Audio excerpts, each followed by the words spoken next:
The nervous system. There are 5 functions of the nervous system. The nervous system receives sensory input or sensory information from the external and internal environment. Next, through integration, all of the sensory information is brought together. Once all the sensory information is integrated or combined, the nervous system interprets what that sensory information means.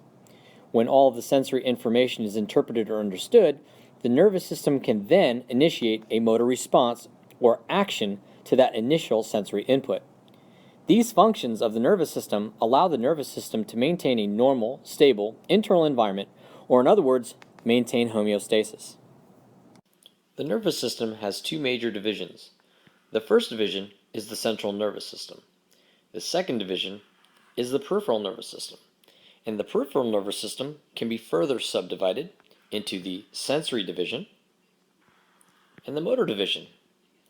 And the motor division can be further subdivided into the somatic nervous system and the autonomic nervous system.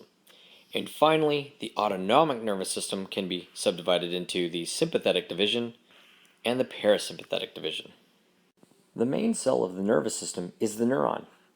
A neuron is a nerve cell that receives stimuli and transmits action potentials to other neurons or effector organs.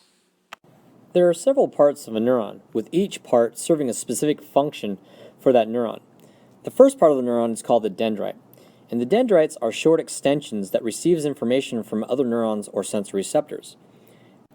The next part of the neuron is called the cell body. The cell body is the part of the neuron that contains the nucleus and other organelles typically found within a cell. Following the cell body is the axon hillock. The axon hillock is the location where an action potential is created. From the axon hillock, the next part of the neuron is called the axon. The axon is a long extension that conducts and transmits action potentials.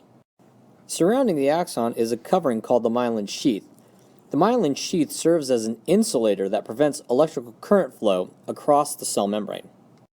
And between the myelin sheaths are gaps where electrical current flows easily, called the nodes of Ranvier. And the last part of a neuron is the axon terminal. The axon terminal is the end of the axon that synapses with dendrites of adjacent neurons. Next, we discuss how neurons can be classified.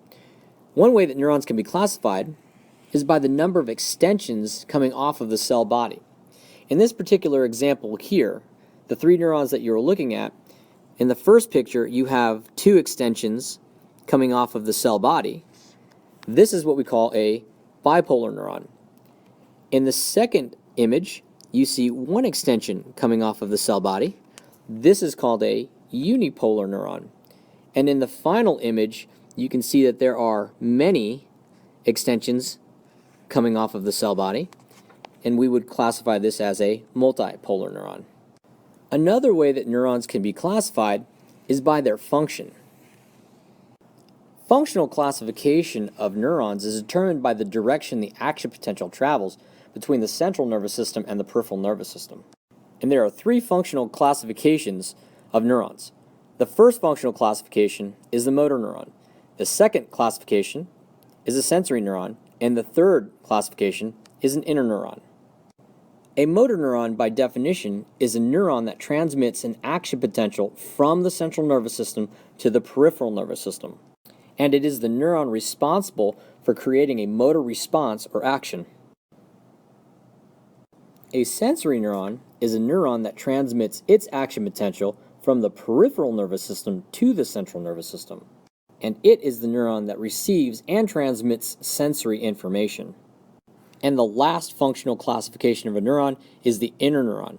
The interneuron transmits electrical impulses between a sensory neuron and a motor neuron. And the last topic of discussion about the neuron are the types of cell membrane transports found on the axon. And there are 3 types of axon membrane transports. The first type of transport is called a voltage-gated ion channel. This is a passive transport. In other words, it allows things or substances to pass through it by the process of diffusion or osmosis. The second type of membrane transport is called a chemical-gated ion channel. This too is also a passive transport. And the third type of cell membrane transport is the pump. The pump is an active transport, which means that it requires energy to move substances or materials across the cell membrane. A voltage-gated channel only opens in response to the presence of a voltage, or an action potential. When an action potential arrives down the cell membrane, this channel opens, allowing substances or materials to pass right through it by the means of the process diffusion or osmosis. A chemical-gated ion channel opens in response to the presence of a chemical, in this case a neurotransmitter. So when a neurotransmitter binds to a receptor, the channel opens, allowing substances to diffuse across the membrane. And finally, the pump, which requires energy, will transport substances across their concentration gradients to their resting locations.